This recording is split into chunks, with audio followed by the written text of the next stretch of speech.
as we're on the air right now, Christopher Wray, the FBI director, is testifying. He's getting a lot of questions and pressure on the FBI's decision-making involving Hunter Biden, classifying that as disinformation, the laptop. We have two named FBI agents now in Washington, D.C., one who is the head of the FBI's Washington, D.C. Field office. So again, having issues. That's where Andy McCabe came from as well, with the Washington, D.C.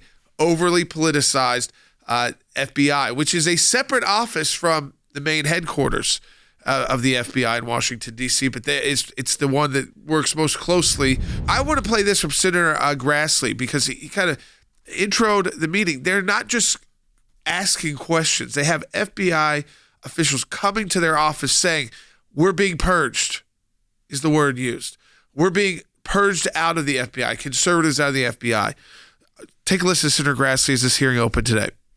As just one example, to make my concern clear, in October 2020, an avenue of reporting on Hunter Biden was ordered closed. That Hunter Biden information related to potential criminal activity. According to whistleblowers, the reporting was either verified or verifiable via criminal search warrants. But it was shut down on the basis of it being at risk of disinformation. We saw a lot of topics that come up that when they first were initially brought up, they were flagged as disinformation, flagged as fake news, and all of those things that would happen. And then 6 months, a year later, all of a sudden, they're fact, or all of a sudden, they're at least a discussion point. We've heard about that with the origins of COVID, some of the side effects of things that have happened, or literally the conversation was blocked off until the New York Times decided, we'd like to do an article on this. And then all of a sudden it was fair game. Those are the things that we've seen happen. And sure, you need to be able to make sure that what you're hearing is fact and is true. But we know that the fact checkers and the people that say this don't exactly know what they're doing. We've had this happen maybe on the platform you're watching right now for a lot of you, where they'll come and they'll try to fact check a case that we're doing. And then we have to provide them with the legal documentation, and then they always back off, but the damage is already done.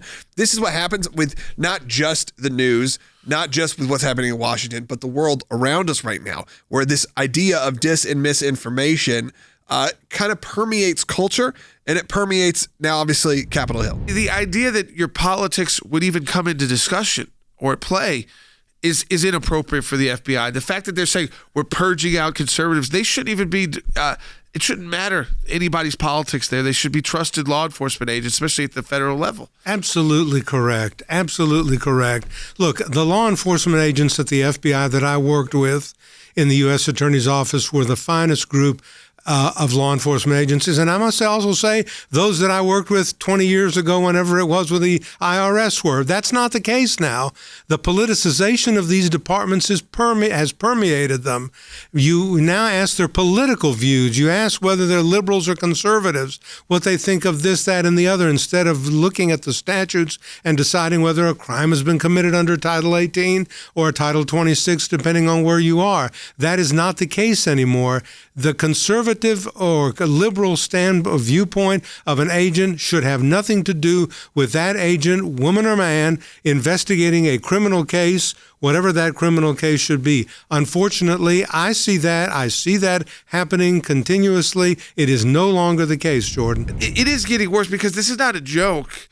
If the FBI is totally focused on politics, then what about the terrorists coming through the border?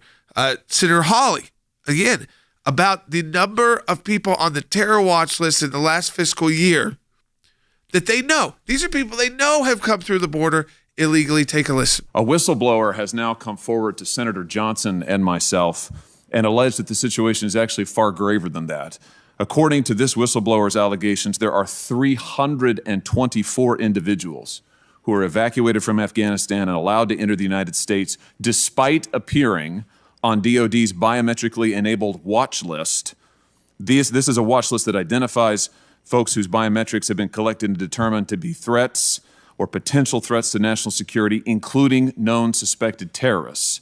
So this whistleblower says it's a lot more than 50. It's 324 Are you aware of this? Has DOD or DHS communicated this to the FBI? I don't know that I have the exact number. I know that there are a number of individuals through our Joint Terrorism Task Forces that we are actively trying to investigate as a result of the How many? Can't rely on these institutions to do the right thing. But we got to keep the pressure on. We got to keep the pressure on these folks. Not just the days they testify in the Senate, but think about all of the issues he just shrugged his shoulders on.